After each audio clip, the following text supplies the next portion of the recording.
মির্চি নিবেদন গল্প gold mine. গল্প গোল্ড মাইন। বইটির সত্ত্ব আনন্দ পাবলিশার্স প্রাইভেট লিমিটেড কর্তৃক সংরক্ষিত। মদ্যপান, ধূমপান ও মাদক সেবন স্বাস্থ্যের পক্ষে ক্ষতিকর। মির্চি গল্প গোল্ড মাইনে আপনাকে স্বাগত। মণিমাণিক্যে ভরা বাংলা সাহিত্যের কিছু কালোজয়ী উপন্যাস ও গল্প দিয়ে সাজানো আমাদের এই মির্চি গল্প গোল্ড মাইন। শুনছেন সুনীল গঙ্গোপাধ্যায়ের লেখা বাংলা ক্লাসিক উপন্যাস প্রথম আলো। নাট্যরূপ অর্পিতা চট্টোপাধ্যায়, পর্ব পরিচালনায় দেবলীনা, প্রযোজনায় ভিজুয়াল অডিও। শুরু হচ্ছে প্রথম আলো।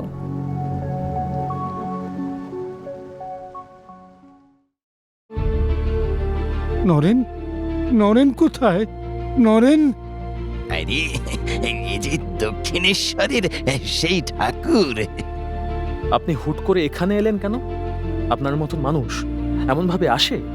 নরেন, তোকে না দেখে আমি যে আর থাকতে পারি না। আমার বড় কষ্ট হয়, বুকটা মোচড়ায়। আর কখনো আসবেন না, চলুন। কিন্তু আমি যে আর তোকে ছাড়বো না, তোকে আমি আর ছাড়বো না রে নরেন, আর ছাড়বো না।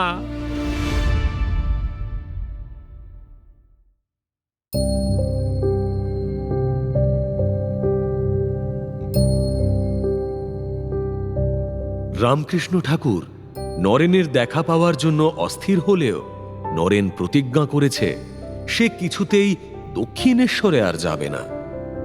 রবি এদিকে গান, কবিতা আর নতুন বৌঠানের সঙ্গে আড্ডা ছেড়ে ছুটে বেড়াচ্ছে জ্যোতিদাদার নতুন শখ বাংলা ভাষার সারস্বত কমিটি গড়ে তোলার জন্য। সেই যে সে কমিটির সম্পাদক। ওদিকে রোজ দুপুরে ভবানীপুরের সিংহবাড়ির অন্দরে বসছে ভূমিসুতার নাচের আসর।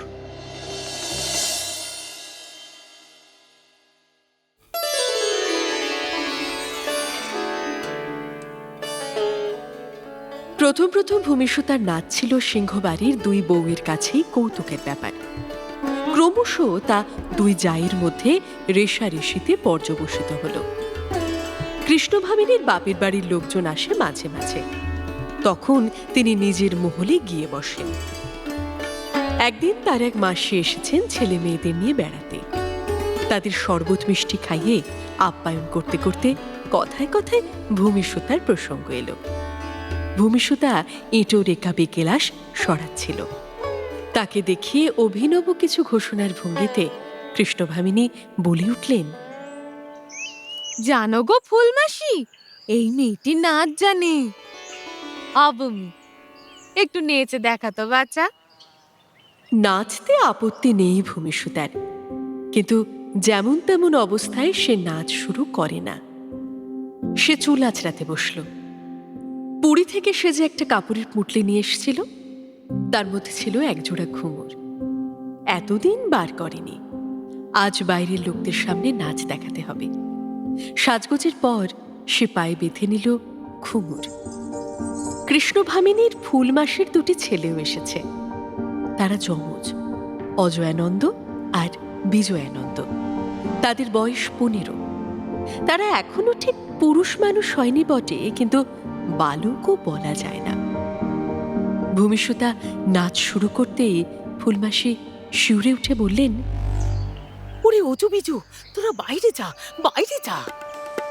কিন্তু সে ছেলে দুটি কথা শুনতে চায় না।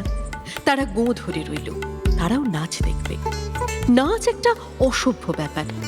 মেয়ে মহলে গোপনে দেখা চলতে পারে, কিন্তু বেটা ছেলের পাশাপাশি মেয়েরা বসে ওই জিনিস দেখা খুবই গর্হিত কাজ। ঘটনাটা সুহাসিনীর কানে উঠতেই তিনি ক্রোধে অগ্নিবর্ণ হলেন। তৎক্ষণাৎ তিনি খেমিদাসীকে আদেশ দিলেন, যা, ভূমির কান ধরে হিড়ির করে টেনে নিয়ে আয়। ওর নাচের শখ আমি জন্মের মতন ঘুচিয়ে দিচ্ছি। বড় মহলে নাচ বেশ জমে উঠেছে। তার মাঝখানে মূর্তিমান বিঘ্নের মতো খেমিদাসী গিয়ে পড়ল। খেমিদাসী অতি জাঁদরেল। যেমন তার চোপার জোর, তেমনি তার পেশির জোর। পুরুষরাও তার সামনে ভুরকে যায়। মৃত্যুরত অবস্থাতেই ভূমিসুতার একখানা হাত খপ করে চেপে ধরে খেমিদাসী বলল, মেজগিনি ডাকতিছেন, আয় চলি আই আমার সঙ্গে। কৃষ্ণভামিনী, ফুলমাসি ও তার ছেলেদের প্রবল আপত্তিও টিকল না। খেমিদাসী ভূমিসুতাকে ধরে নিয়ে গেল। সুহাসিনী ঠাস ঠাস করে তার গালে কয়েকটা চড় কষে গাল পাড়তে লাগলেন। ওরে ও মুখ পুরি শয়তানি, কি ভেবেছিস কি তুই নষ্ট মাগিদের মতো ধেই ধেই করে ওদের ওখানে নাচবি? সেই চড়ের শব্দ ও গালাগালি পৌঁছল যথাস্থানে। আত্মীয়দের সামনে অপমানিত হয়ে কৃষ্ণভামিনীও গুমড়োতে লাগলেন। দুই জায়ের মধ্যে কথা বন্ধ হয়ে গেল। এই মনোমালিন্য অবশ্য বেশি দিন স্থায়ী হল না। সুহাসিনীর তুলনায় কৃষ্ণভামিনী অনেক সরল ও সাদাসিধে। তিনি স্বীকার করলেন যে ফুলমাসির অত বড় বড় দুই ছেলের সামনে ভূমিসুতাকে নাচতে বাধ্য করাটা উচিত হয়নি মোটেই।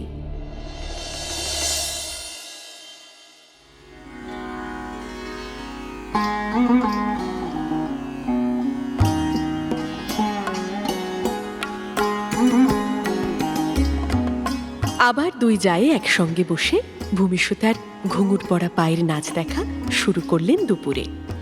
প্রথমে ছিল কৌতুক কৌতূহল, এখন যেন তাদের অজান্তে শিল্পরস একটু একটু করে চুইয়ে যাচ্ছে তাদের অনুভূতিতে। ছন্দের ঝংকার সাড়া জাগাচ্ছে তাদের চেতনায়। সুহাসিনী একদিন বললেন, অবমি, তুই নাচের সঙ্গে গান গাইতে পারিস না? গান শিখেছিস? হ্যাঁ, গানও জানি। বলেই সে গাইতে শুরু করে, বদসি যদি কিঞ্চিদপি দন্তরুচি কোমদে হরতি তরতি মিরামতি ঘোরম ক্ষুরদাধর সিধবে তব বদন চন্দ্রমা রচয়তি লোচনা চকরম। বিস্ময় গালে হাত দিয়ে কৃষ্ণভামিনী বললেন, ও মা, এ কি গান গো? কিছুই যে বুঝলাম না। এ তোদের উড়িয়া ভাষা নাকি রে? না গো দিদি, এ হচ্ছে সংস্কৃত, ঠাকুর দেবতার গান, পুজোর গান। সুহাসিনী একটু বেশি জানে এমন ভাব দেখিয়ে কথাগুলো বললেও তার কথা শুনে ভূমিসুতা মুখ টিপে হাসছে। এ মেয়ের পেটে পেটে কত বিদ্যে, কত কি জানে। আমি ইংলিশ জানি, শুনবেন? এই স্লাই ফক্স মেটে হেন, একটি ধূর্ত শৃগাল একটি মুরগির সহিত সাক্ষাৎ করিয়াছিল।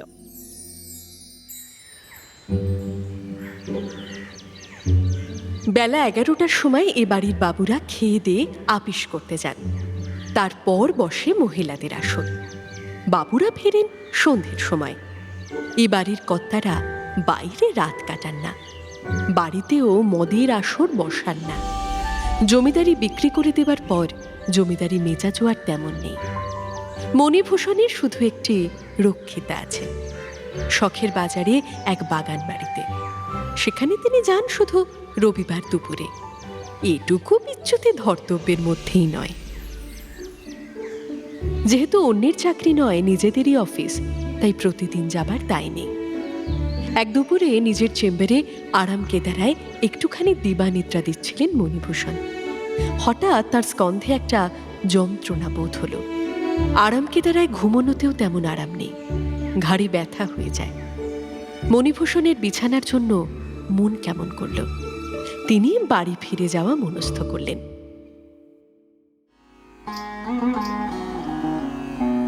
দোতলার সিঁড়িতে উঠতে উঠতে তিনি শুনতে পেলেন ঘুঙুরের শব্দ।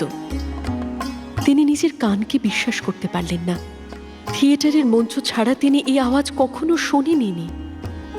জুতো খুলে পা টিপে টিপে এসে তিনি দেখলেন এক অভাবনীয় দৃশ্য। তারই শয়নঘরের মেঝেতে একদিকে সারি দিয়ে বসেছে 8-10টি নারী। তাদের কোল ঘেঁষে রয়েছে বাচ্চারা। কয়েকজন দাসী উঁকে দিচ্ছে জানালা দিয়ে, আর ঘরের অন্যদিকে ঘুঙুর পায়ে দিয়ে নাচছে একটি কিশোরী। প্রথমে তিনি ভূমিসুতাকে চিনতে পারলেন না। এ বাড়িতে সে ফুটফরমাস খাটে, কখনো কখনো দেখা হয়। এরকম সাজগোজের অবস্থায় কখনো দেখেননি। হিল্লোলিত শরীরটিও অচেনা। তার ধারণা হলো থিয়েটারের কোনো নষ্ট মেয়েকে ধরে এনে এ বাড়ির মেয়েরা গোপনে আমোদ করছে। বাড়ির মেয়েদের এমন আমোদ করার ইচ্ছেটাই তার মতে পাপ। কয়েক পলক সেই দৃশ্যটি দেখে তিনি হুঙ্কার দিয়ে উঠলেন। সব কি হচ্ছেটা কি? হ্যাঁ, ছি ছি ছি ছি ছি ছি।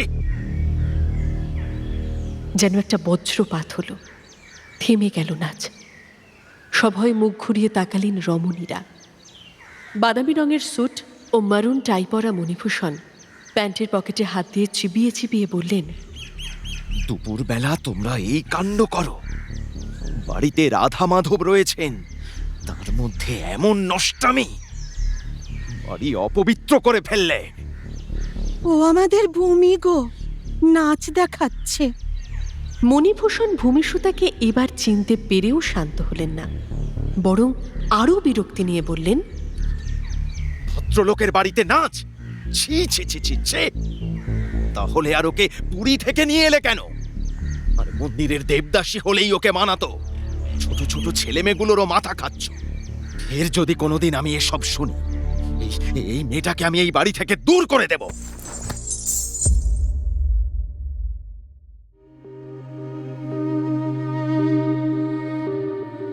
সেই থেকে নাচ বন্ধ হয়ে গেল। ভূমিসুতার ঘুঙুর জোড়া ছুঁড়ে ফেলে দেওয়া হলো আস্তা করে। তাকে বুঝিয়ে দেওয়া হলো এ বাড়িতে থাকতে হবে তাকে অন্যান্য আশ্রিতদের মতন। বয়স্ক পুরুষদের সামনে সে সহসা আসবে না, তবে তার সকালবেলা ফুল তোলার দায়িত্বটা অব্যাহত রইল।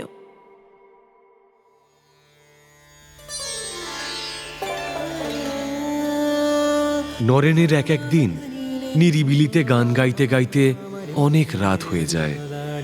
যত রাত বাড়ে শহর নিঝুম হয়, তত কণ্ঠস্বরে বিশুদ্ধতা আসে। রাস্তার দিকের জানলাটা আর সে খোলে না, তার দরজায় খিল নেই, এমনিই বন্ধ থাকে। ঘরের মধ্যে খুব গরম হয়, তবু জানলা খোলার উপায় নেই। নিবিষ্ট হয়ে সঙ্গীত সাধনা করছে নরেন্দ্র। হঠাৎ দরজা ঠেলার শব্দ হলো। নরেন্দ্র মেঝেতে বসেছিল, পাশ ফিরে তাকালো। বিপরীত দিকের বাড়ির সেই যুবতী বিধবাটি সর্বনাশিনীর রূপ ধরে চুপি চুপি একেবারে তার ঘরে চলে এসেছে।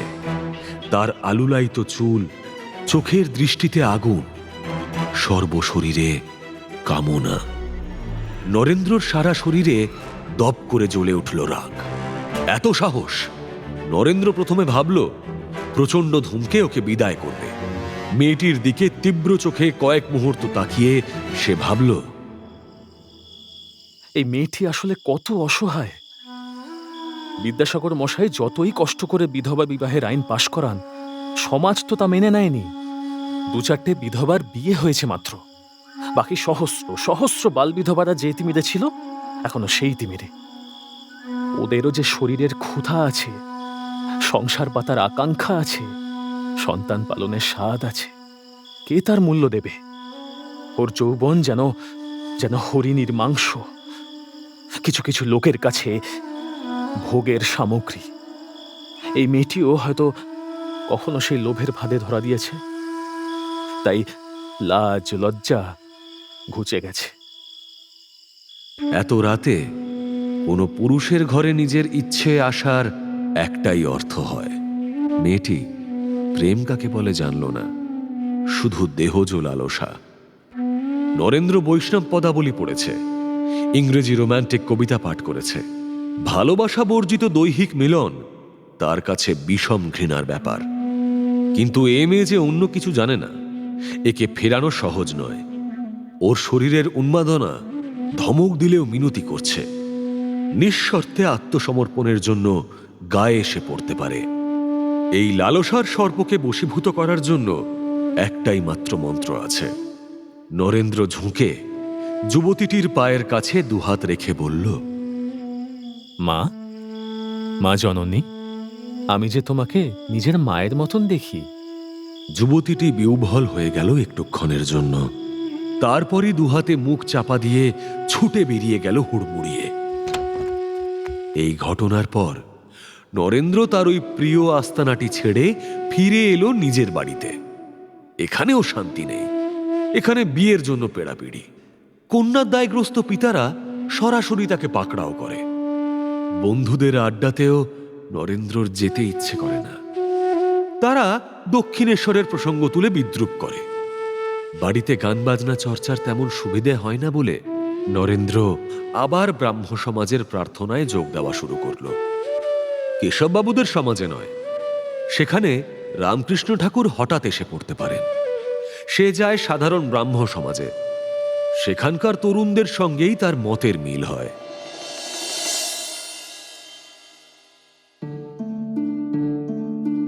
রবি বাংলা ভাষার সারস্বত সমাজের সম্পাদক হিসাবে রাজেন্দ্রলাল মিত্রের কাছে গেল সভাপতি হওয়ার প্রস্তাব নিয়ে। বেলিখাটা সুরোর মিত্তির বাড়ির এই রাজেন্দ্রলাল অসাধারণ পণ্ডিত, বাগ্মী ও সুলেখক। বিজ্ঞানসম্মত ইতিহাস চর্চা তিনি শুরু করেছেন বলা যায়। তিনি এশিয়াটিক সোসাইটির সঙ্গে বহুকাল জড়িত। তাছাড়া school book society, literature society এবং আর্ট স্কুল স্থাপনের ব্যাপারে তার প্রচুর অভিজ্ঞতা। সাহেবদের কাছ থেকে অনেক সম্মান পেয়েছেন, কিন্তু সাহেবদের সম্পর্কে স্পষ্ট কথা বলতেও তিনি ছাড়েন না। ফটোগ্রাফিক সোসাইটি প্রতিষ্ঠিত হওয়ার পরই তিনি ছিলেন তার কোষাধ্যক্ষ ও সম্পাদক।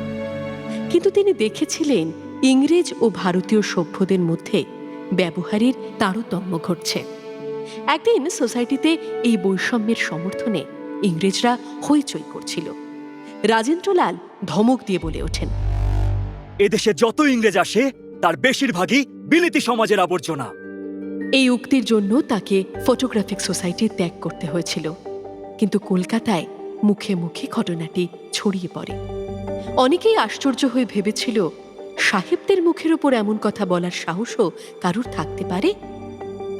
মানিকতলায় আপার সার্কুলার রোডে শ্রীকৃষ্ণ সিংহের বাগান বাড়িতে থাকেন রাজেন্দ্রলাল। রবিকে তিনি বিশেষ স্নেহ করেন। রবির মুখে প্রস্তাবিত প্রতিষ্ঠানটির উদ্দেশ্যর কথা শুনে তিনি খুবই আগ্রহ দেখালেন। বাহ বাহ, শুভ উদ্যোগ। এশিয়াটিক সোসাইটি থেকে শুরু করে স্কুল বুক সোসাইটি পর্যন্ত সবই তো সাহেবদের উদ্যোগে করা। বাঙালিরা নিজেরা কোনো প্রতিষ্ঠান গড়তে পারবে না কেন? তা আমাকে সভাপতি হতে বলছো? আমার আপত্তি করার কোনো কারণ নেই, কিন্তু আরও তো গণ্যমান্য বিদ্বান ব্যক্তিরা রয়েছেন। ঈশ্বরচন্দ্র বিদ্যাসাগর, বঙ্কিমবাবু, দ্বিজেন্দ্রবাবু, সৌরীন্দ্রমোহন ঠাকুর। তুমি ওদের কাছে গিয়ে মত সংগ্রহ করো, তারপর একদিন সভা ডেকে কমিটি তৈরি করা যাবে। রবি এরপর গেল বঙ্কিমচন্দ্রের বাড়িতে। তিনি এখন আলিপুর আদালতে কাজ করছেন। বঙ্গদর্শনে তার ধারাবাহিক উপন্যাস আনন্দমঠ সদ্য শেষ হয়েছে। মেজাজ বেশ প্রসন্ন আছে। তিনি এখন হিন্দু ধর্মের পক্ষে প্রখর প্রবক্তা। খ্রিস্টান ও ব্রাহ্মরা পৌত্তলিকতা কিংবা পুজো আচ্চা সম্পর্কে কটাক্ষ করলেই তিনি ইংরাজি বাংলায় তার প্রতিবাদ জানাচ্ছেন। মোগল পাঠান আমলে হিন্দুরা সব জায়গায় কাপুরুষের মতন পদানত হয়েছে, এ কথা বঙ্কিম মানতে রাজি নন। তাঁর মতে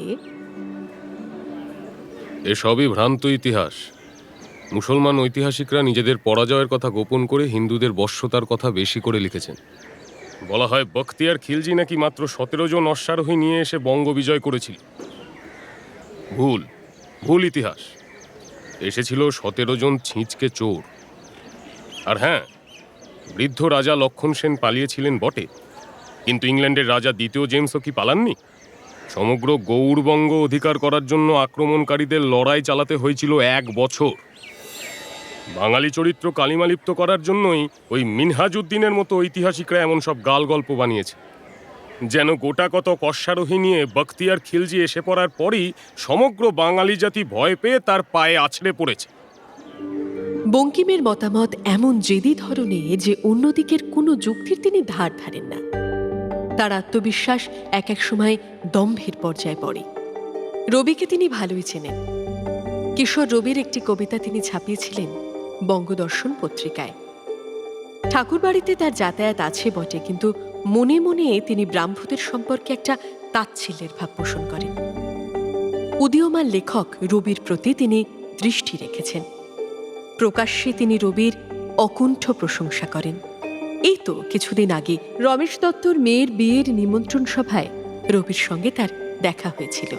সেই উৎসবে রমেশচন্দ্র বঙ্কিমবাবুর গলায় একটা মালা পরাতে গেলে বঙ্কিমচন্দ্র প্রবীণ লেখকের ঔদার্যে বলেছিলেন, আরে না না, আমাকে কেন, এ মালা রবিকে দাও। তুমি সন্ধ্যা সঙ্গীত পড়েছ? কি অপূর্ব কাব্য লিখেছে রবি। কিন্তু নিজের বাড়িতে অন্তরঙ্গদের মাঝে বঙ্কিম এতটা উদার হতে পারেন না। একদিন রবির প্রসঙ্গ ওঠায় বঙ্কিম বউ ঠাকুরানীর হাট উপন্যাসটি সম্পর্কে বলেছিলেন, স্থানে স্থানে সুন্দর উচ্চ স্তরের লেখা আছে, কিন্তু উপন্যাস হিসেবে সেটা নিষ্ফল হয়েছে। রবি যথেষ্ট গিফটেড বটে, কিন্তু প্রিকশাস। তো এই বঙ্কিমচন্দ্রকে রবি চিঠিটি দিল, যাতে লেখা আছে সারস্বত সমাজের উদ্দেশ্য কি। বঙ্কিমচন্দ্র বয়ানখানি পাঠ করে বললেন, হ্যাঁ, বেশ ভালোই তো। তবে ফরাসি একাডেমির ধাঁচে যখন হচ্ছে, তখন এর নাম একাডেমি অফ বেঙ্গলি লিটারেচার রাখলেই তো হয়। প্রথম দিনের সভায় এই নাম নিয়ে আলোচনা করা যেতে পারে। বঙ্কিমচন্দ্র সই করে দিলেন। রবির কাজ খানিকটা এগোলো। এরপর আরও কয়েকজনের সম্মতি স্বাক্ষর সংগ্রহ করার পর রবি গেল বিদ্যাসাগরের কাছে। তিনি থাকেন বাদুর বাগানে। বিদ্যাসাগর মশাইয়ের শরীর মন কিছুই এখন ভালো নেই, মনটাই ভেঙে গেছে বেশি। বিধবা বিবাহ আইন প্রণয়নের জন্য তিনি কি কঠোর পরিশ্রম করলেন, কত বাধার সম্মুখীন হয়েছিলেন অকুত ভয়ে। শেষ পর্যন্ত আইনও প্রণীত হল, কিন্তু দেশের মানুষ তো মানল না। তিনি নিজে উদ্যোগ নিয়ে নিজের অর্থ ব্যয়ে কয়েকটি বিধবার বিয়ে দিলেন, কিন্তু এই আমূল কুসংস্কারাচ্ছন্ন সমাজে তাতে সাড়া জেগেছে কতটুকু। কেউ কেউ বেশ মজা পেয়েছে। সংবাদপত্রে নাম ছাপাবার জন্য বিধবা বিবাহে সম্মত হয়, তারপর সেই স্ত্রীর সঙ্গে উপপত্নীর মতন ব্যবহার করে। বিধবা বিবাহ চালু করার প্রচেষ্টায় বিদ্যাসাগরের নিজস্ব ধার জমে গেছে ৮০,০০০ টাকা। তারপর তিনি বহু বিবাহ রদ করবার জন্য কলম ধরলেন। হিন্দু সমাজে জড়িয়ে আছে বহু রকম কুপ্রথা। কুলীন ব্রাহ্মণরা ৫০-১০০টা বিবাহ করে অতগুলি মেয়ের সর্বনাশের কারণ হয়। তিনি নিজে বিভিন্ন জেলায় ঘুরে ঘুরে বহু বিবাহের পরিসংখ্যান জোগাড় করেছেন। তারপর ইংরেজ সরকারের কাছে আর্জি জানালেন, যাতে আইন করে এই প্রথা বন্ধ করা হয়। আশ্চর্য ব্যাপার, এদেশের শিক্ষিত মানুষদের কাছ থেকেও তিনি এ ব্যাপারে সমর্থন পেলেন না। অধিকাংশ লোকই তার বিপক্ষে। বহুবিবাহ বন্ধ না হলে যে বিধবার সংখ্যা বাড়তেই থাকবে তা এরা বুঝলেন না। বিপক্ষীয়দের মতে, শুনুন বিদ্যাসাগর মশাই, এমনি এই প্রথার ধীরে ধীরে অবসান হবে। আইন জারি করে বন্ধ করার কোনো দরকার নেই। অদ্ভুত যুক্তি। দাস প্রথা, সতীদাহ প্রথা আইন করে বন্ধ করতে হয়নি? আপনা আপনি বন্ধ হবার কোনো লক্ষণ দেখা গিয়েছিল? কুসংস্কারাচ্ছন্ন বা মদ্যপবাজ ব্যক্তিদের একমাত্র শাস্তির ভয় দেখিয়েই নিরস্ত করা যায়। কিন্তু ক্রমাগত সহধর্মী মানুষদের এই বিরূপতা দেখে বিদ্যাসাগর নিরাশ হয়ে গেছেন। আরও আঘাত পেয়েছেন অনেক নিকটজনের কাছ থেকে। যাদের তিনি সাহায্য করেছেন, বিপদ থেকে উদ্ধার করেছেন, তারাও আড়ালে তাঁর নিন্দে করে। পরোপকারের এই প্রতিদান, এমনকি তার জন্মস্থান বীরসিংহ গ্রাম, যে গ্রামের উন্নতির জন্য তিনি কত অর্থ ব্যয় করেছেন, সে গ্রামের মানুষও তার একটা অনুরোধেরও মূল্য দেয় না। রাগে দুঃখে তিনি আর কোনোদিন বীরসিংহ গ্রামে যাবেন না প্রতিজ্ঞা করেছেন। এখন মাঝে মাঝে সাঁওতাল পরগনায় কর্মাটাঁড় গ্রামে গিয়ে থাকেন। সেখানকার সাঁওতালরা তাকে ভালোবাসে। সেই সরল কপটতাহীন সাঁওতাল নারী পুরুষদের তাঁর মনে হয় খাঁটি মানুষ। তাঁর স্বাস্থ্যও ভেঙে গেছে। অনেক বছর আগে মেরি কার্পেন্টার নামে এক বিবির সঙ্গে বালিতে স্কুল পরিদর্শনে গিয়েছিলেন। সেখানে ঘোড়ার গাড়ি উল্টে ছিটকে পড়ে যান রাস্তায়। বাইরের আঘাত সেরে গেল, কিন্তু শরীরের অভ্যন্তরে যে চোট লেগেছিল তার নিরাময় হল না। কোনো কোনো চিকিৎসকের মতে তাঁর যকৃৎ উল্টে গেছে, কিছুই হজম হতে চায় না। এখন আর কোনো সমাজ সংস্কারে তাঁর মন নেই। প্রেস ও প্রকাশনী বিক্রি করে দিয়েছেন, শুধু নিজের প্রতিষ্ঠিত স্কুল ও কলেজ নিয়েই আছেন। রবির কাছে সারস্বত সম্মিলনে যারা যোগ দিতে রাজি হয়েছেন সেই তালিকাটি দেখলেন বিদ্যাসাগর। বঙ্কিমের নামটার ওপর তাঁর চোখ আটকে গেল। ইংরাজ ভৃত্য এই ব্যক্তিটি দু চারখানা নভেল লিখে খ্যাতি পেয়েছেন বটে, কিন্তু সমাজেরও দণ্ডমুণ্ডের কর্তা হতে চান। ইনি বরাবর বিদ্যাসাগরের বিরুদ্ধাচরণ করেছেন, বিদ্রূপ করেছেন বিধবা বিবাহ আন্দোলন নিয়ে। এমনকি বিদ্যাসাগরকে মূর্খ বলতেও দ্বিধা করেননি। বহু বিবাহ বন্ধ করারও ইনি পক্ষপাতী নন। এমনকি ইনি বিদ্যাসাগরকে তেমন লেখক বলেও মানতে চান না। বিদ্যাসাগর নাকি কোনো মৌলিক রচনা লেখেননি। সবাইকেই নভেল, নাটক, পদ্য লিখতে হবে, না হলে সাহিত্য হবে না। নতুন বাংলা গদ্য ভাষা গড়ে উঠেছে বলে এখন প্রবন্ধ, অনুবাদের বিশেষ উপযোগিতা নেই। বঙ্কিমচন্দ্র বিদ্যাসাগরের সীতার বনবাস পড়ে বলেছিলেন, এ তো দেখছি কান্নার জোলাপ। কোনো এক সভায় এই বঙ্কিমের সঙ্গে এক আসনে বসতে হবে বিদ্যাসাগরকে, হেসে হেসে কথা বলতে হবে, ওসব ভণ্ডামি তাঁর পক্ষে সম্ভব নয়। মৃদু হেসে কাগজপত্র রবিকে ফিরিয়ে দিয়ে বিদ্যাসাগর বললেন, না বাপু, আমি এর মধ্যে নেই। সে কি, আপনি আমাদের সঙ্গে থাকবেন না? আমরা চাই আপনি সভাপতি হবেন। না না, আমি তো যাবই না। এ বুড়োর আর একটা কথা শুনে রাখো, এরকম কাজে আমাদের মতন লোকেদের বাদ দেওয়াই উচিত।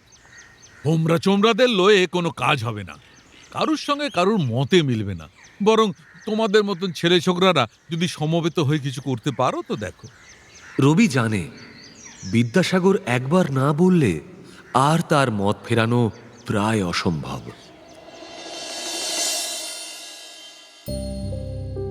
সারস্বত সমাজের কাজে ঘোরাঘুরির জন্য রবি এখন প্রায় সময় বাড়ি থাকতে পারে না। সদর স্ট্রিটের অত বড় বাড়িতে বিকেল সন্ধে কাদম্বরীকে প্রায় নিঃসঙ্গ অবস্থায় কাটাতে হয়। রবির সে কথা মাঝে মাঝে মনে পড়ে, কিছুটা অপরাধ বোধ হয়, কিন্তু বাংলা একাডেমি গড়ার আকাঙ্ক্ষাটা তাকে মাতিয়ে তুলেছে। রবি তার সহযোগী হিসেবে পেয়েছে কেশব সেনের ছোট ভাই কৃষ্ণবিহারী সেনকে। কৃষ্ণবিহারী এমএ পরীক্ষায় ফার্স্ট হওয়া ছাত্র। রবির ইচ্ছে কোনো গোষ্ঠী ভেদ না করে সমস্ত উল্লেখযোগ্য ব্যক্তিদেরই এই সমিতিতে টেনে আনা। বিদ্যাসাগর ছাড়া আর কেউই এখনো তার মুখের উপর প্রত্যাখ্যান করেননি। রবির এই ব্যস্ততা নিয়ে কোনো অনুযোগ করেন না কাদম্বরী। তিনি আড়ালে আড়ালে থাকেন। তিনি একা একা ঘুরে বেড়ান এঘর থেকে ও ঘরে, বারান্দায়, ছাদে। কখনো পিয়ানোর সামনে বসে বাজিয়ে যান আপন মনে। কোনো কোনো সন্ধ্যায় জ্যোতিরিন্দ্রনাথ তাকে নিয়ে যেতে চান বীরজিতলাওয়ের বাড়ির আসরে। কাদম্বরীর যেতে ইচ্ছে করে না।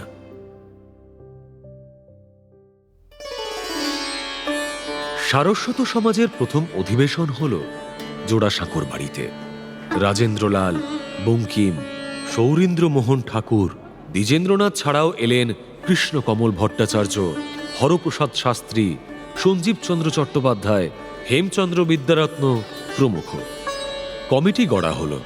পরিভাষার সমস্যা নিয়ে চলল দীর্ঘ সময়ের বাদানুবাদ। এর পরের দু একটা মাসিক অধিবেশনেই রবি বুঝতে পারল কাজের কাজ কিছুই হচ্ছে না। উপদলীয় কোন্দল শুরু হয়ে গেছে। বঙ্কিমচন্দ্র এই প্রতিষ্ঠান সম্পর্কে আর তেমন গা করেন না। কয়েকজন আড়ালে বলাবলি করতে লাগলো, আরে ও সব ঠাকুর বাড়ির ব্যাপার, আর সব বিষয়েই ওরা কৃতিত্ব নিতে চায়। হ্যাঁ, ঠিক বলেছ। এসব দেখে রবি নিরাশ হয়ে পড়ল। উপলব্ধি করল বিদ্যাসাগর মশাইয়ের সাবধান বাণী কত মর্মে মর্মে সত্য। সারস্বত সমাজের অধিবেশন নিয়ম মাফিক চলতে লাগলো বটে, কিন্তু রবির আর কোনো গরজ রইল না। এর জন্য এতখানি সময় দিয়ে তার লেখার যথেষ্ট ক্ষতি হয়েছে।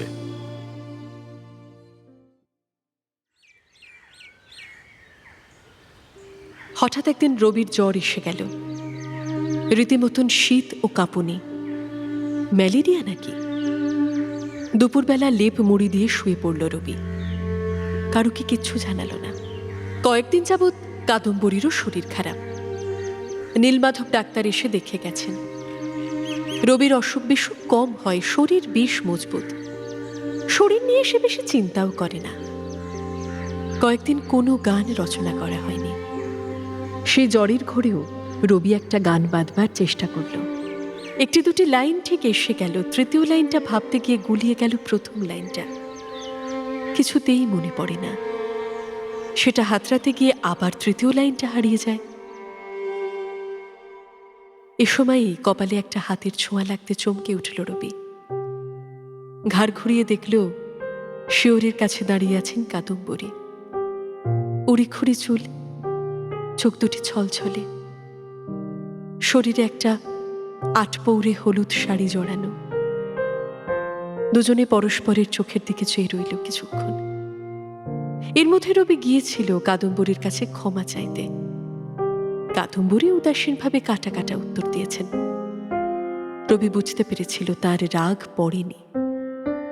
তারপরই কাদম্বরীর অসুখ হল। মনুর মা আর নিস্তারিণী দাসী তার ঘরে বসে থাকে। রবি সকাল বিকেল দেখে এসেছে, অন্তরঙ্গ কোনো কথা হয়নি। জ্যোতিরিন্দ্রনাথ জমিদারির কাজে গেছেন শিলাইদহে। জোড়াসাঁকো থেকে দুজন কর্মচারী এসে রয়েছে এ বাড়িতে। নতুন বৌঠান। রবি, তোমার অসুখ হয়েছে, আমাকে খবর দাওনি কেন? রবি কাদম্বরীর ডান হাতখানি ধরল। সে হাত খুব উষ্ণ। কাদম্বরীর মুখ দেখলেও টের পাওয়া যায় জ্বরের ঝাঁঝ। তোমারও তো বেশ জ্বর, তুমি উঠে এলে কেন? মেয়ে মানুষের জ্বর হলে কিছু হয় না। সরকার মশাইকে জানাচ্ছি, নীলু ডাক্তারকে ডেকে আনুক তোমার জন্য। এত জ্বর, তোমার কপালে জলপট্টি দেওয়া হয়নি? এখনই ডাক্তার ডাকার দরকার নেই, মোটে একদিনের তো জ্বর, আমি এমনিই ঠিক হয়ে যাব। তুমি চুপটি করে শৌতো এখানে, আমি এক্ষুনি আসছি। রূপোর বাটিতে ঠান্ডা জল আর পরিষ্কার এক টুকরো কাপড় নিয়ে একটু পরেই ফিরে এলেন কাদম্বরী। একপাশে বসে রবির কপালে জলপট্টি দিলেন যত্ন করে। তোমার ভারী অন্যায় নতুন বৌঠান, তোমার এখন শুয়ে থাকার কথা, তুমি জলপট্টি নাওনি কেন? তোমার এই মাথায় কত কি চিন্তা করতে হয়। বেশি গরম হলে ক্ষতি হতে পারে। আমাদের মাথার আর কি দাম আছে বলো? চিন্তা সব মানুষই করে, তবে তোমার মনের মধ্যে কি যে চলে তার আমি কোনো হদিশ পাই না। হদিশ করার সময় কোথায় তোমার? আমি দোষ করেছি, পথভ্রান্ত হয়েছিলাম, কিন্তু সেই দোষ কি একেবারে ক্ষমার অযোগ্য? ক্ষমার প্রশ্ন আসেই না রবি। তুমি কি সর্বক্ষণ বাড়িতে বসে থাকবে নাকি আমার জন্য? আমি কি তা বুঝি না? একটা লাভ হলো কি জানো নতুন বৌঠান, এই কয়েক মাস অন্যদের কাছে ঘুরে ঘুরে আমার উপলব্ধি হলো তোমার কাছাকাছি থাকতেই আমার সবচেয়ে বেশি ভালো লাগে।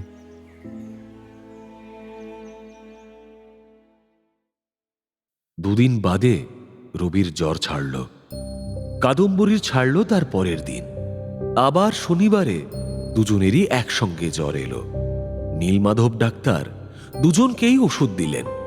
সেই ওষুধে জ্বর ছাড়ে, আবার আসে। এই পালা জ্বর ক্রমে গা সহা হয়ে গেল। জ্বর যখন থাকে না তখন রবি লিখতে বসে যায়। কাদম্বরী ঘর গোছাতে শুরু করেন। সন্ধ্যের পর দুজনে মুখোমুখি বসে গল্প করে কিংবা গান গায়। রবি তার সদ্য লেখা কবিতাটা পড়ে শোনায়। কাদম্বরী রবির সব লেখার প্রথম পাঠিকা কিংবা শ্রোতা। এই জ্বর রবির চেয়ে কাদম্বরীকেই কাহিল করেছে বেশি। মুখখানি শীর্ণ মনে হয়, চোখ দুটি বেশি উজ্জ্বল দেখায়। সেমিজ ঢলঢলে হয়ে গেছে, হাত দুটিও রোগা রোগা। কিন্তু তার জীবনী শক্তি একটুও কমেনি। জ্বর মুক্ত দিনে সারা বাড়ি ছুটে বেড়ান, স্নান করেন দুবার, নিজের হাতে রবির জন্য দু একটি পদ রান্না করেন। এর মধ্যে জ্যোতিরিন্দ্রনাথ ফিরে এলেন শিলাইদহ থেকে। বাড়িতে অসুখের কথা শুনে তিনি স্ত্রীর কপালে হাত দিয়ে দেখলেন। ছোট ভাইয়ের হাত ধরে নারীর গতি বুঝতে চাইলেন এবং তখনই একটা সিদ্ধান্ত নিয়ে ফেললেন। হাওয়া বদল দরকার। শুধু ওষুধে সব অসুখ সারে না। দার্জিলিং, সেখানকার নির্মল শীতল বাতাসে শরীর একেবারে জুড়িয়ে যাবে। কিন্তু দু একদিনের মধ্যেই যাওয়া যাবে না, কিছু কাজ সেরে নিতে হবে। যাওয়া হবে সামনের মাসে। তবু জ্যোতিরিন্দ্রনাথ সরকার বাবুকে ডেকে ব্যবস্থা নিতে বললেন। শুনুন সরকারবাবু, একজন গোমস্তাকে এখনই পাঠিয়ে দিতে হবে দার্জিলিং। সে একটা বাড়ি ভাড়া করে সব গোছগাছ করে রাখবে। রান্নার ঠাকুর ও দাসদাসীও যাবে কয়েকজন, তাই রেলের কামরা রিজার্ভ করা দরকার। এইসব ব্যবস্থা যত শীঘ্র সম্ভব করে ফেলুন। নির্দেশ দিয়ে জ্যোতিরিন্দ্রনাথ আবার ঝড়ের বেগে বেরিয়ে গেলেন। আবার বাড়িতে সেই রবি আর নতুন বৌঠান।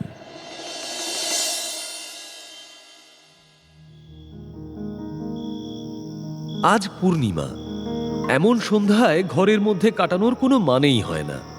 জ্যোতিরিন্দ্রনাথ তাড়াতাড়ি ফিরবেন বলে গেছেন, এখনো আসেননি।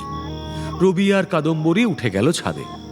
ময়দানের দিকটা জ্যোৎস্নায় ভেসে যাচ্ছে, যেন একটা সমুদ্র। জ্যোৎস্নার মধ্যে যেন একটা সুরের মূর্ছনাও রয়েছে, যেন সুরালোকে চলেছে কোনো সঙ্গীত উৎসব।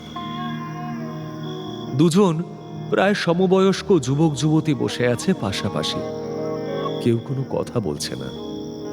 আজ কাদম্বরী রবিকে কোনো গান গাইবার জন্য অনুরোধ করেননি, রবিও কোনো খুনসুটি করছে না। সব কথার চেয়ে নীরবতাই যেন এখন শ্রেষ্ঠ উপভোগ্য। এইভাবে বসে রইল অনেকক্ষণ। দুজন দুজনের হাত ধরে আছে, দুজনেরই জ্বর আছে গায়ে, হাত দুটি তপ্ত। মাঝে মাঝে মুখ ফিরিয়ে তাকাচ্ছে পরস্পরের দিকে, তবু কোনো কথা নেই। হঠাৎ নিস্তব্ধতা খান খান করে দিয়ে কেল্লা থেকে কামান দাগার শব্দ হলো, পরপর বেশ কয়েকবার। সেই সঙ্গে শোনা গেল জাহাজের ভোঁ। বিলেতের জাহাজ ছাড়ছে। বাংলার ছোটলাট স্যার অ্যাশলি ইডেন আজ বিদায় নিচ্ছেন। কুখ্যাত এই ছোটলাট জোর করে চাপিয়েছেন ভার্নাকুলার অ্যাক্ট। অবসর নিচ্ছেন বলে আজ অনেক বাড়িতে আনন্দে উলুধ্বনি করা হয়েছে। আর এই সময় বাড়ির সামনে এসে থামল জ্যোতিরিন্দ্রনাথের ফিটেন গাড়ি।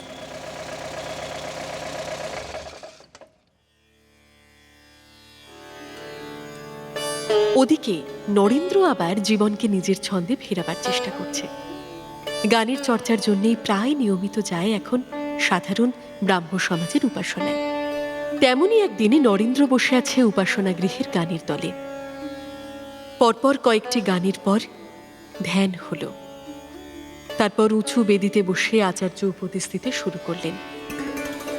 সাধারণ এই উপদেশ 1.5 থেকে 2 ঘন্টা চলে। অনেক সদস্য এই সময় চোখ বুজে আবার ধ্যানমগ্ন হয়। সেই অবস্থায় উপদেশাবলী বেশি উপভোগ করা যায়। সবেমাত্র উপক্রমণিকা পর্ব শেষ হয়নি। সভাগৃহ নিঃশব্দ। দরজা দিয়ে দ্রুত পদে ঢুকে এলেন রামকৃষ্ণ ঠাকুর। বলতে লাগলেন, নরেন, নরেন কোথায়? নরেন। অনাহুতভাবে সাধারণ ব্রাহ্ম সমাজের উপাসনার সময় দক্ষিণেশ্বরের রামকৃষ্ণ ঠাকুর হঠাৎ এসে পড়বেন, এমন আশা করাই যায় না। কেশববাবুর নববিধানে তিনি এমন যান বটেন, কিন্তু সাধারণ ব্রাহ্ম সমাজের সঙ্গে তার তেমন ঘনিষ্ঠতা নেই। তিনি বোধহয় জানেনও না যে সাধারণ ব্রাহ্ম সমাজের নেতারা ইদানিং তাকে আর তেমন পছন্দও করছেন না। শিবনাথ শাস্ত্রী ও আরও কেউ কেউ একসময় রামকৃষ্ণ ঠাকুরের কাছে যেতেন বটে, কিন্তু কেশব সেনের ভক্তিবন্যার প্রাবল্য দেখে তারা সরে এসেছেন। একজন কালী সাধকের সঙ্গে তারা আর সম্পর্ক রাখতে চান না। উপস্থিত সদস্যরা কেউ কেউ রামকৃষ্ণ ঠাকুরকে চেনেন, অনেকেই চেনেন না। ঠেঙো ধুতি ও ফতুয়া পরা, খালি পা একজন লোককে পাগলের মতন ঢুকে পড়তে দেখে কয়েকজন বলল, আরে এই যে দক্ষিণেশ্বরের সেই ঠাকুর। ওকে এখানে কে ডেকেছে? হ্যাঁ, কে ডেকেছে? কে?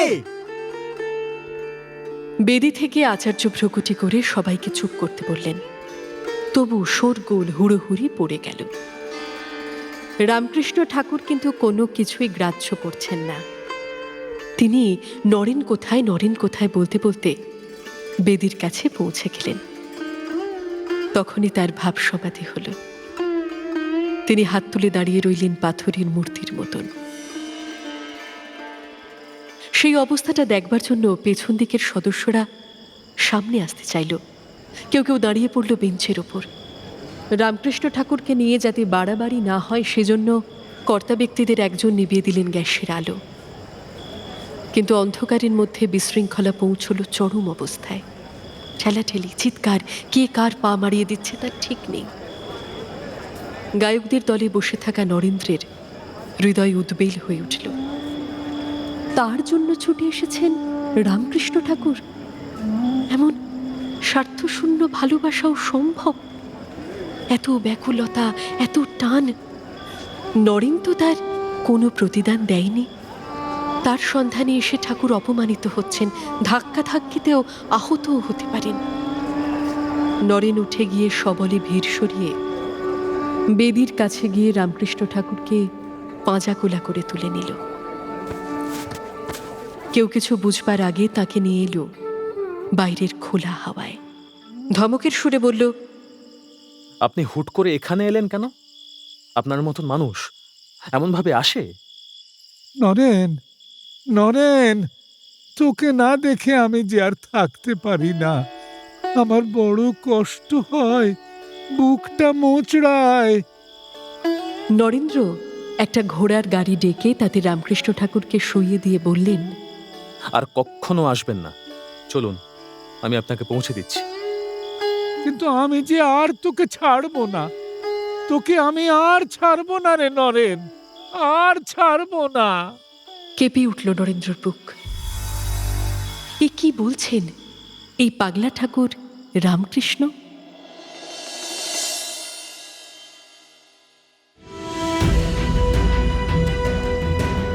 রামকৃষ্ণ ঠাকুরের এই টান দেখে কি এবার বদলে যাবে নরেনের মন? এই কালী সাধকের সঙ্গে যে তার অনেক মতের অমিল। ওদিকে ভূমিসুতার কি হবে? তার জীবন থেকে নাচ কি হারিয়ে গেল চিরতরে? আর সেই ত্রিপুরার রাজপুত্র অভিশপ্ত ভরত, সে কোথায়? কেমন আছে সে কলকাতায়?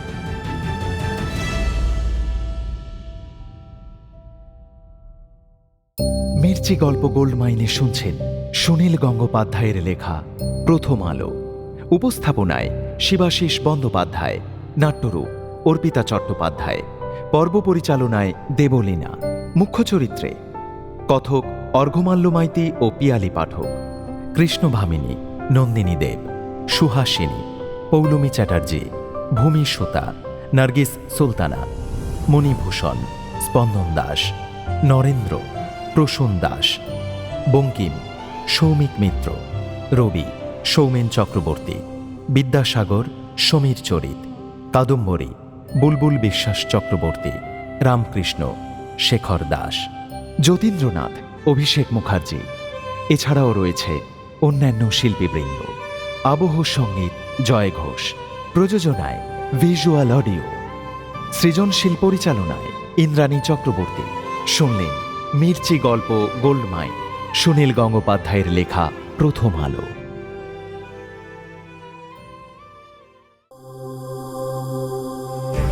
মির্চি নিবেদন গল্প গোল্ড মাইন। গল্প গোল্ড মাইন।